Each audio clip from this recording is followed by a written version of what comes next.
coffee pot crashed to the floor, shattering into a dozen pieces as Emily slammed her hands onto the table, her voice cutting through the diner's lunchtime chatter like a knife.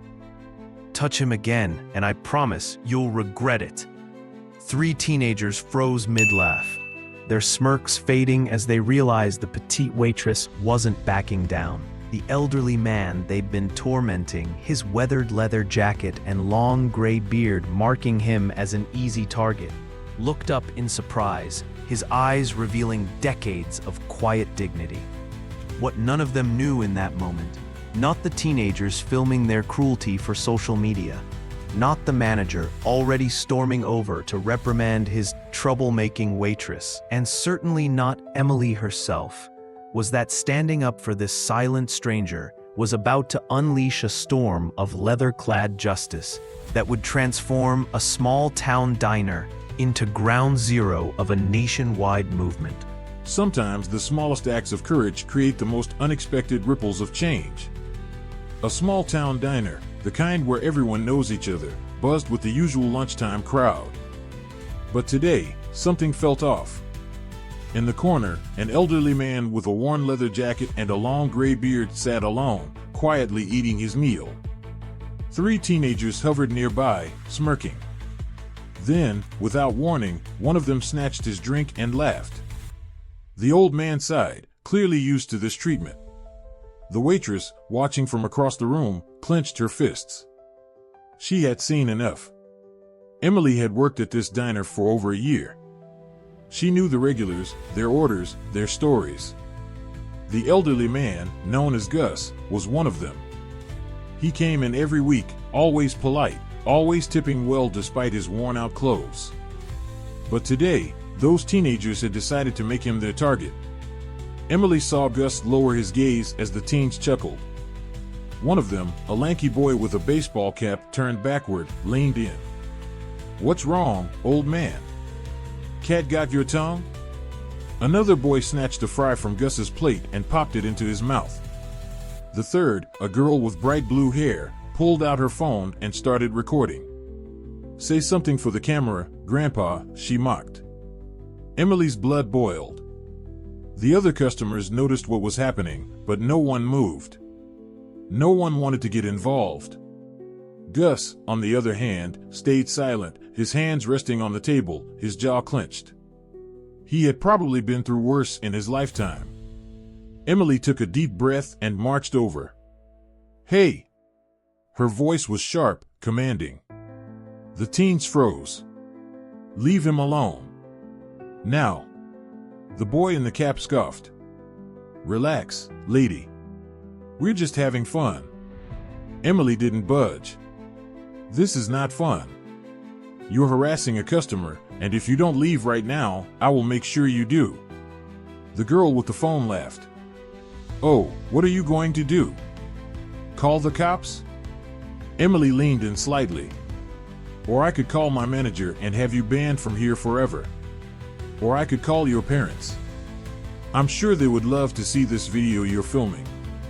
The smirk on the girl's face faded. She lowered her phone slightly. The boy in the cap rolled his eyes, but stepped back. "Whatever. This place sucks anyway." As they turned to leave, the boy grabbed Gus's drink and threw it onto his lap. The cold liquid soaked into his worn jeans. The teens burst into laughter before finally walking out the door. Gus sighed and reached for the napkins. Emily quickly grabbed a clean towel from behind the counter and handed it to him. "I'm so sorry about that," she said. Gus gave her a tired smile. "It's not your fault, kid. Some people just don't have respect." Emily clenched her jaw. "They shouldn't have treated you like that. Are you okay?" Gus nodded. "I've been through worse." He patted her arm gently. "You got guts, standing up for an old biker like me. Not many people would do that." Before Emily could respond, a voice called from the back. "Emily. In my office. Now." Her stomach dropped. The manager, Mr. Reynolds, stood in the doorway, arms crossed, an unreadable expression on his face. She gave Gus an apologetic look before following her manager to the back. Inside the office, Reynolds shut the door and turned to her. "What were you thinking?" Emily frowned. "I was protecting a customer." Reynolds shook his head. "You were threatening customers. Those kids have parents who come here every week. We can't afford to lose business over something like this." Her chest tightened. "So you're saying I should have just let them bully him?" Reynolds sighed, rubbing his temples. "I'm saying you should have let me handle it." Emily's fists clenched. "But you didn't handle it. You just stood there." His face hardened. "That's enough. Hand over your apron. You're done here." Her breath caught. "Wait, you're firing me?" Reynolds nodded. "Effective immediately." Emily's heart pounded as she stared at him in disbelief. She had worked hard at this job. She had shown up on time, covered shifts, treated customers well, and now, for doing the right thing, she was being thrown out. She felt the sting of humiliation as she removed her apron and placed it on his desk. Without another word, she turned and walked out, her hands shaking as she stepped back into the diner. Gus was still there, watching her with concerned eyes. "What happened?" he asked. Emily forced a small smile, even as her eyes burned. "I just got fired." Gus's jaw tightened, but before he could respond, Emily gave him a reassuring nod. "It's okay. I'll figure something out." She walked out of the diner, the cold air hitting her face as the door shut behind her. What she didn't know was that in less than 2 hours, her life was about to change forever. Emily sat in her car, gripping the steering wheel. Her heart was still racing. Fired. Just like that. For doing the right thing. The unfairness of it burned inside her. She wiped her eyes, took a deep breath, and tried to calm down. She needed to figure out what to do next. Bills were due. Rent was coming up. She couldn't afford to be jobless. Her phone buzzed, a message from her best friend, Lisa. "Hey, want to hang out later?" Emily stared at the screen for a moment before replying, "Got fired. Not really in the mood." Almost immediately, Lisa responded, "What? Are you serious? I'm coming over." Emily sighed. She appreciated Lisa's support, but right now, she just wanted to be alone. Before she could put her phone down, there was a knock on her window. She jumped, then turned and saw Gus standing outside her car, his weathered face looking more serious than before. She rolled down the window. "You okay, kid?" he asked. Emily forced a small smile. "Not really." Gus nodded like he understood. "I didn't mean to cause you trouble. I appreciate what you did in there. Most people would have looked the other way."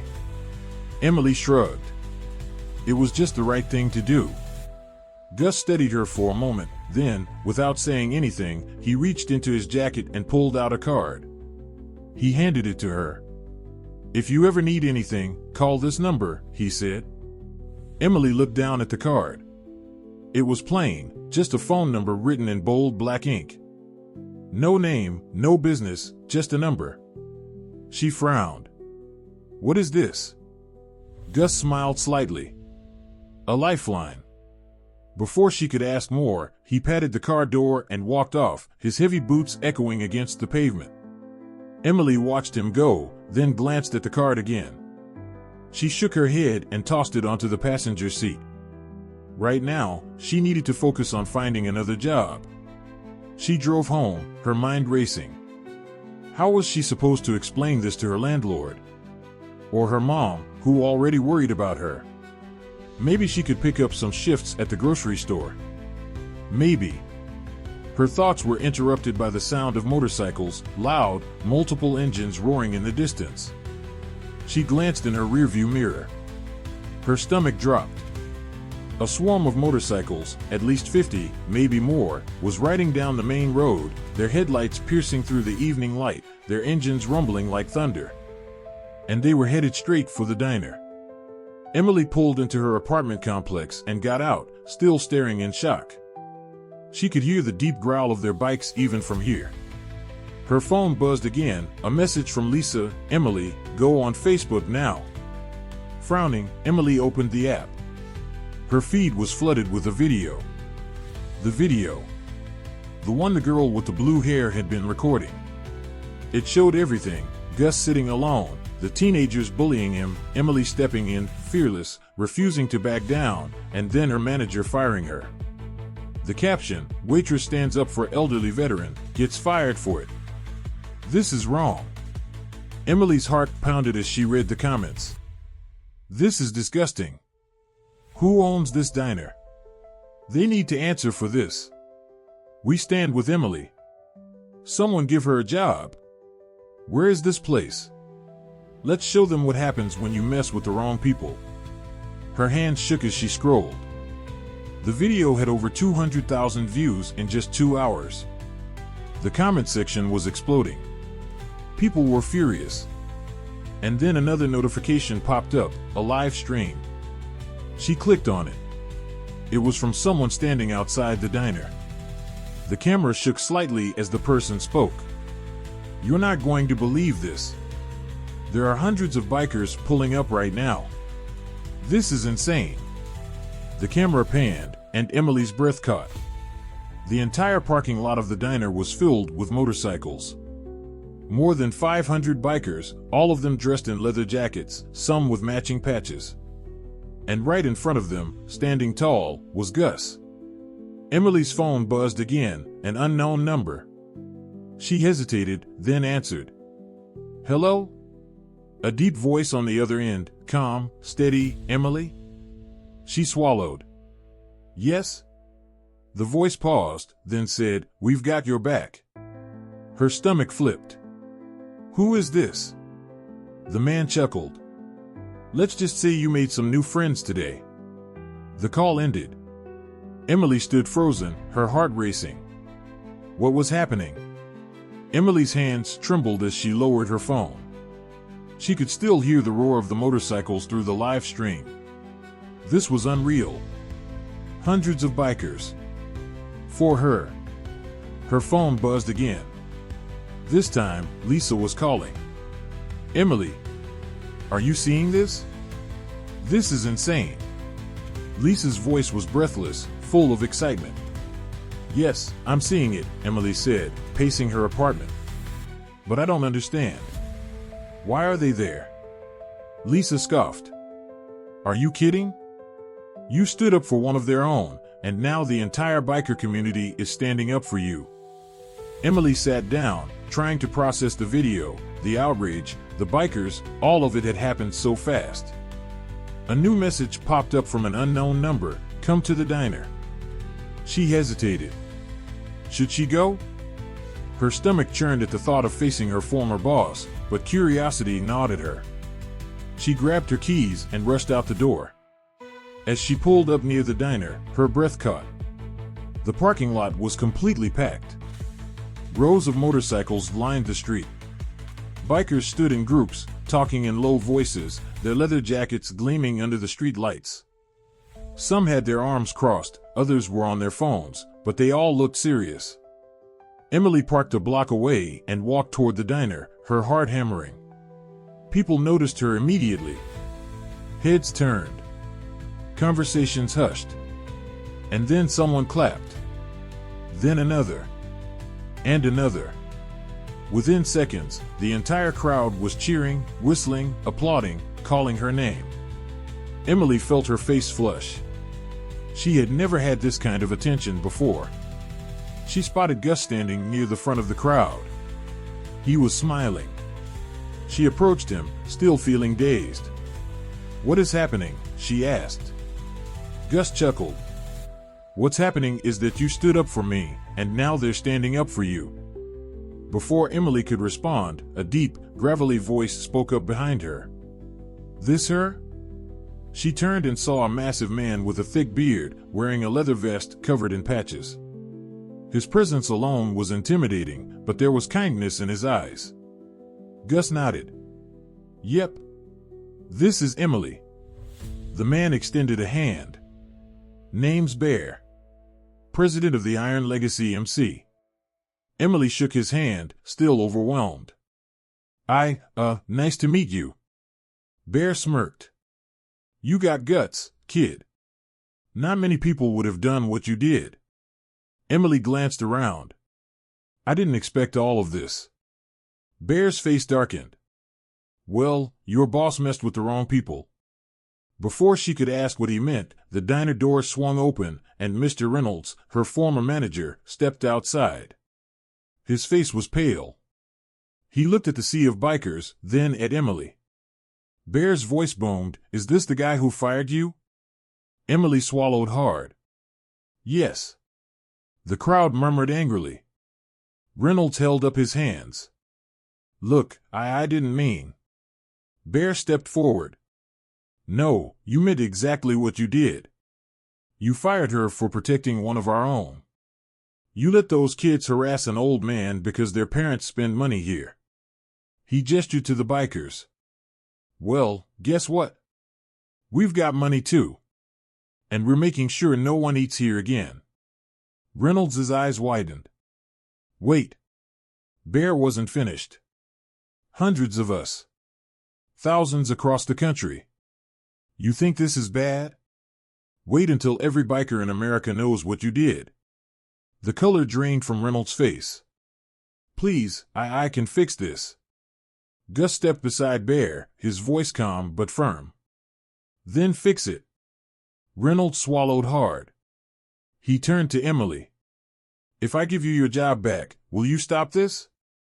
Emily blinked. Are you serious? Yes. You can have your job back. A raise, even.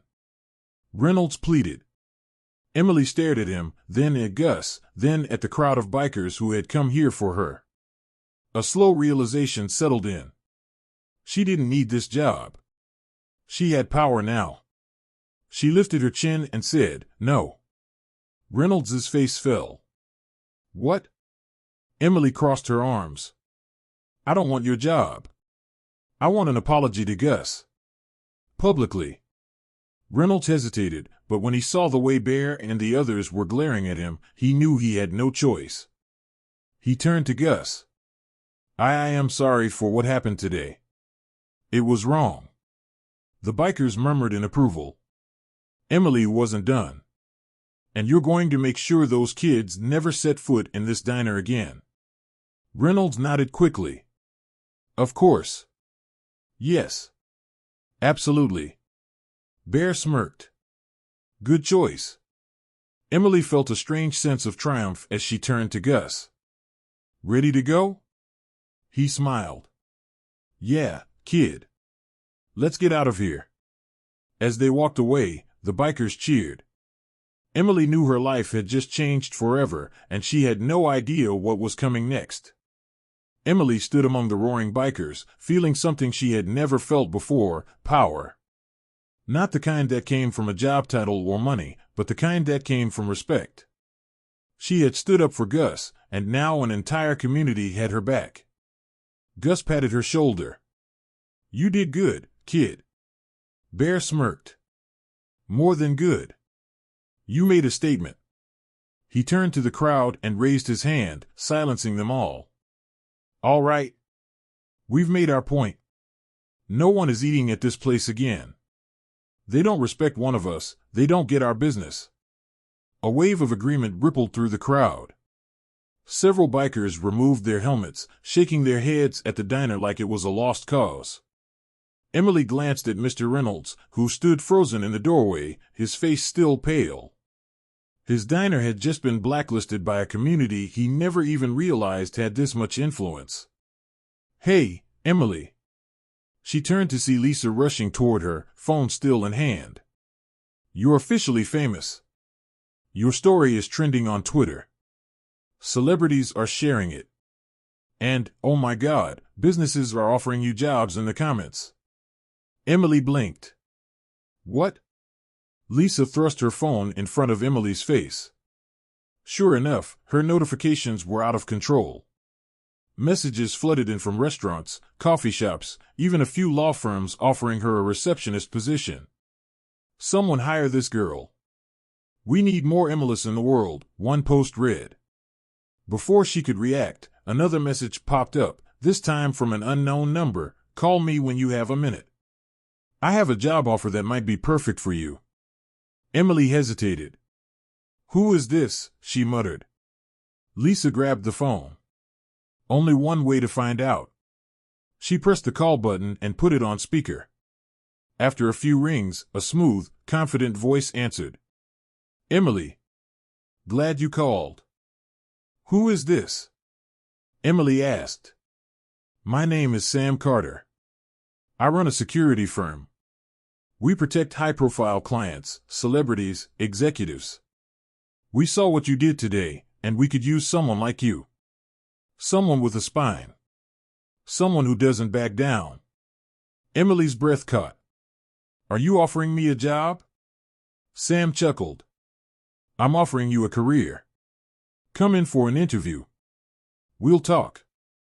Emily stared at Lisa, who was practically vibrating with excitement.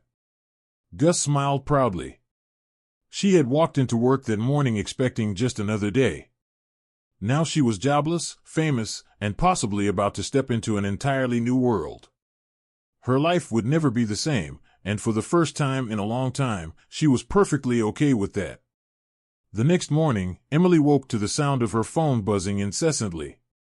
She had turned it off around midnight after the notifications became too overwhelming, over 500,000 views on the video, thousands of comments, and dozens of job offers from across the country.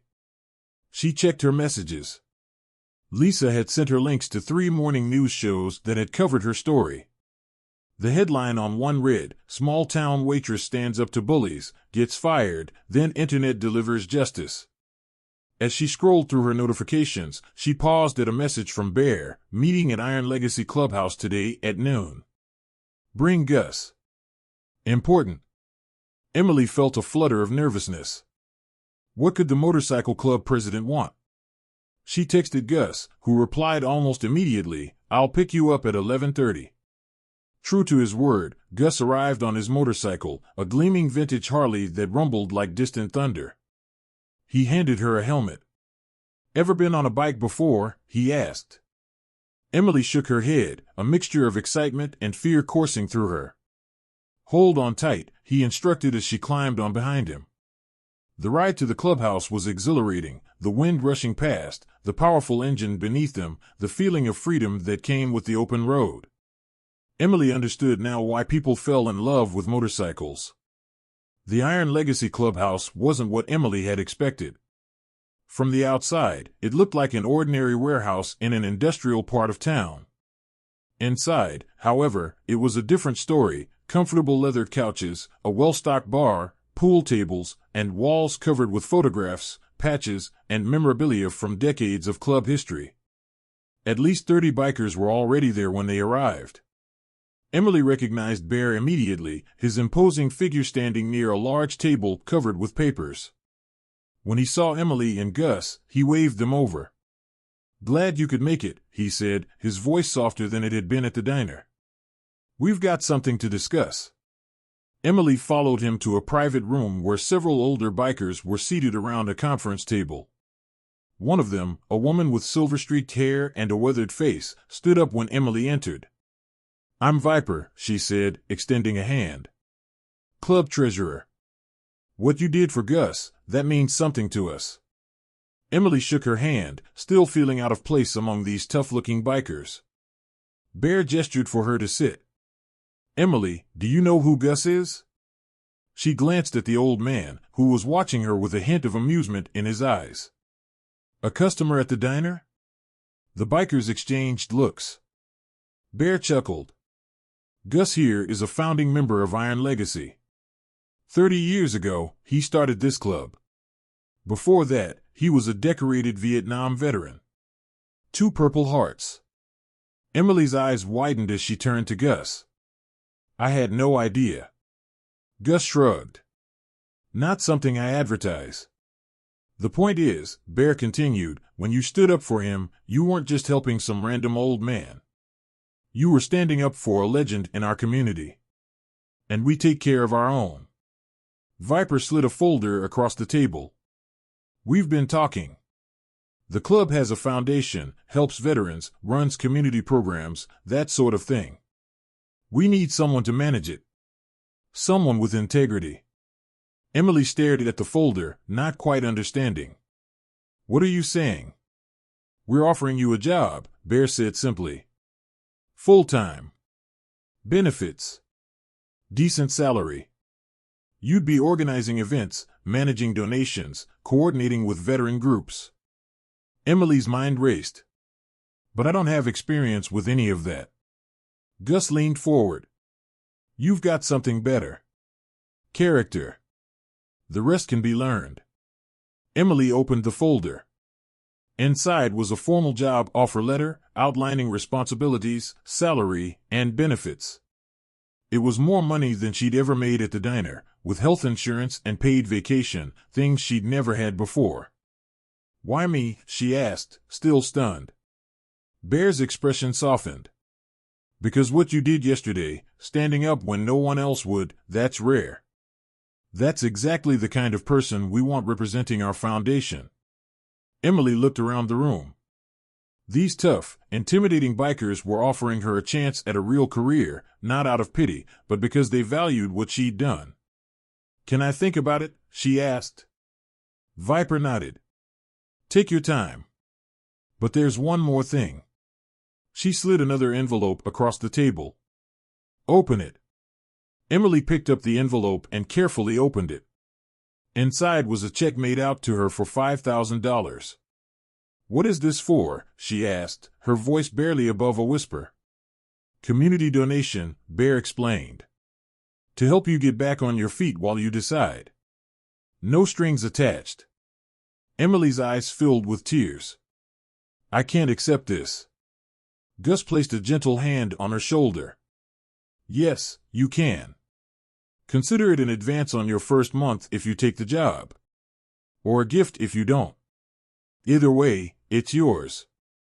Emily looked down at the check, then at the job offer, then at the faces around her, people who were strangers just yesterday but had now changed her life completely.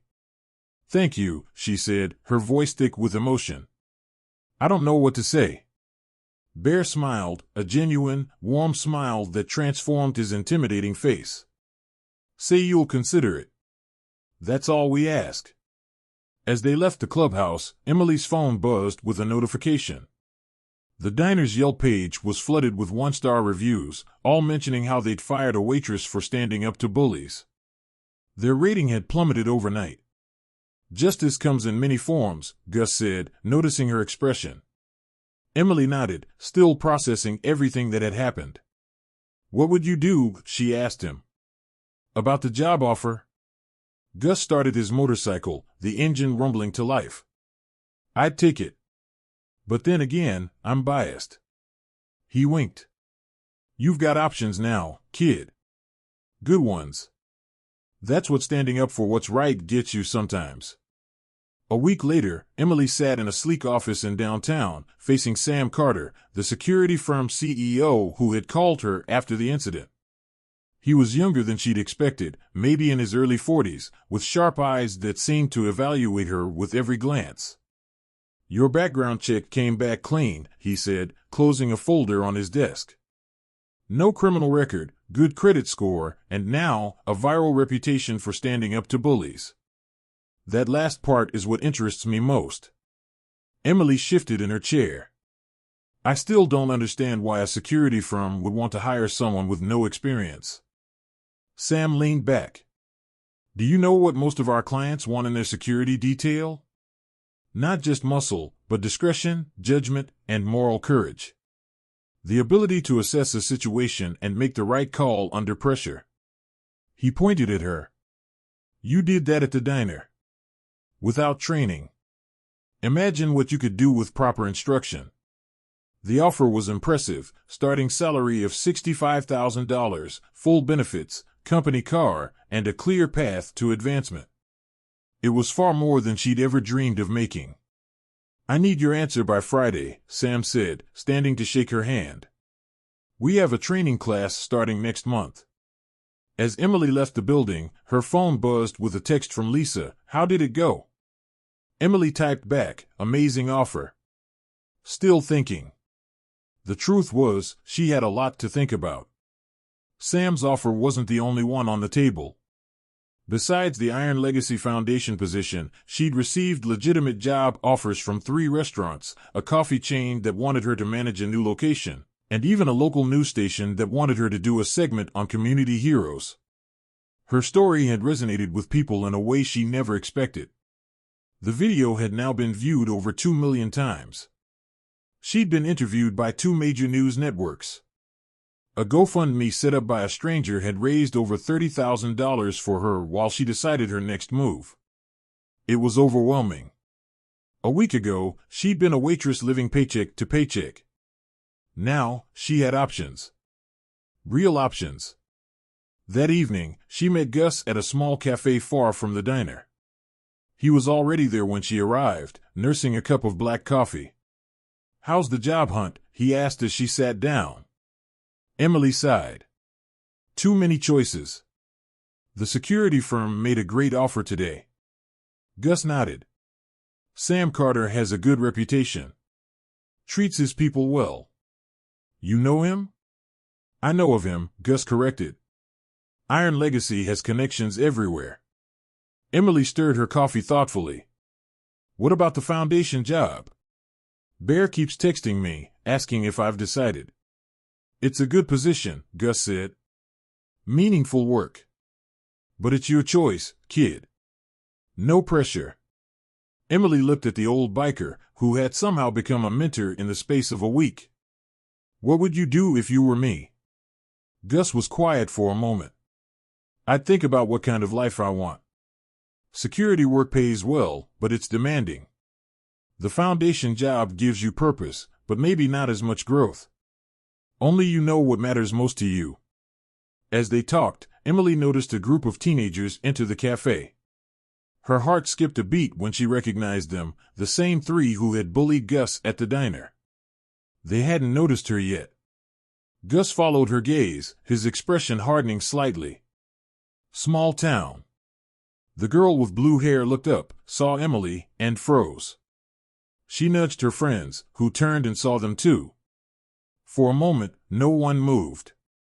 Then, to Emily's surprise, the girl approached their table, her friends reluctantly following. Hi," she said, her voice small. "I just wanted to say, I'm sorry. For what we did. It was stupid and mean." Emily steadied her face, searching for sincerity. The girl seemed genuinely remorseful. "Why the change of heart?" Gus asked, his tone neutral. The girl fidgeted with her sleeve. "My dad saw the video. He was really disappointed in me. Made me realize what a jerk I was being." Emily glanced at Gus, then back at the teenager. "Apology accepted. Just do better next time." The girl nodded, relief washing over her face. As the teens walked away, Gus chuckled. "Sometimes standing up to bullies changes them too." Emily smiled, a decision crystallizing in her mind.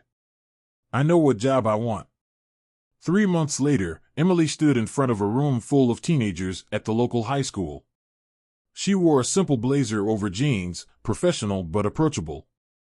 On the screen behind her was a photograph of her confronting the teens at the diner. "This moment changed my life," she told the students. "Not because it went viral, but because it was the first time I truly understood the power of standing up for what's right." The auditorium was silent, every student's attention fixed on her. This was the 3rd school she'd visited this month as part of her new role, Community Outreach Director for the Iron Legacy Foundation. She had taken the foundation job, but with a twist. After careful negotiation with Bear and the board, she had expanded her role to include an anti-bullying program in local schools. The motorcycle club, with its intimidating appearance but heart of gold, made for perfect ambassadors of the message that appearances can be deceiving and everyone deserves respect. "The easiest thing to do when you see someone being bullied is nothing," Emily continued.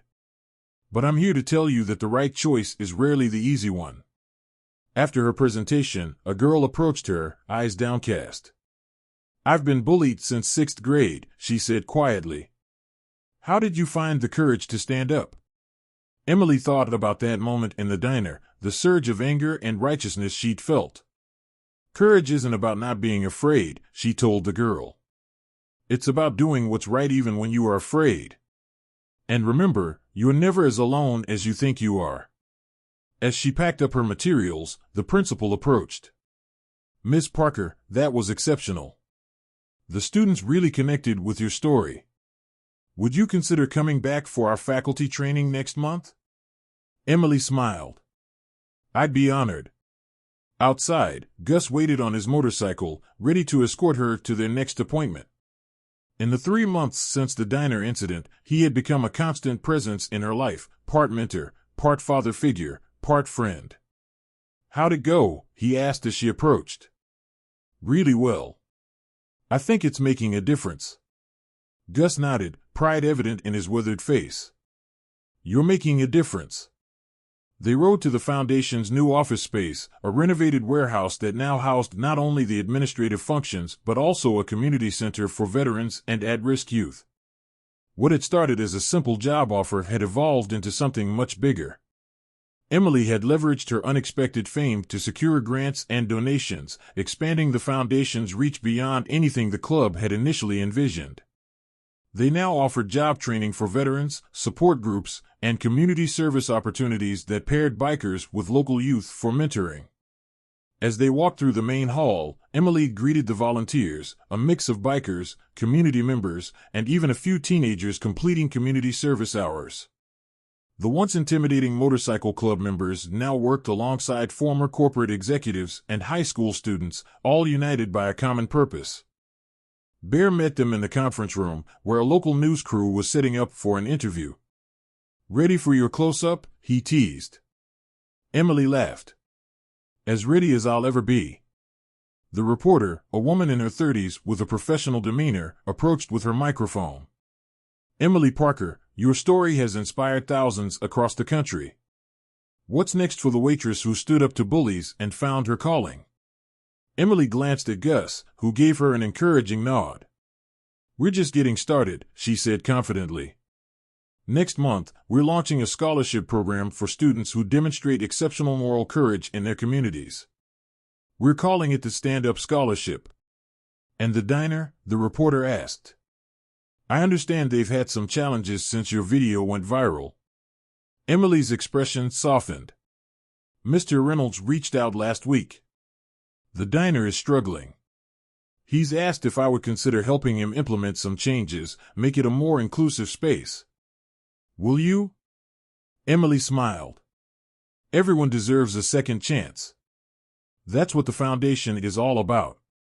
After the interview, as the crew packed up their equipment, Bear approached with a small box. The club voted, he said, handing it to her. It's official. Emily opened the box to find a custom leather jacket with the Iron Legacy patch, not a full member patch, but a special designation, Honorary Legacy. I don't know what to say, she whispered, running her fingers over the embroidery. Gus put a hand on her shoulder. You earned it, kid. Not many people get invited into this family. As Emily slipped on the jacket, she thought about how one moment of courage had cascaded into a complete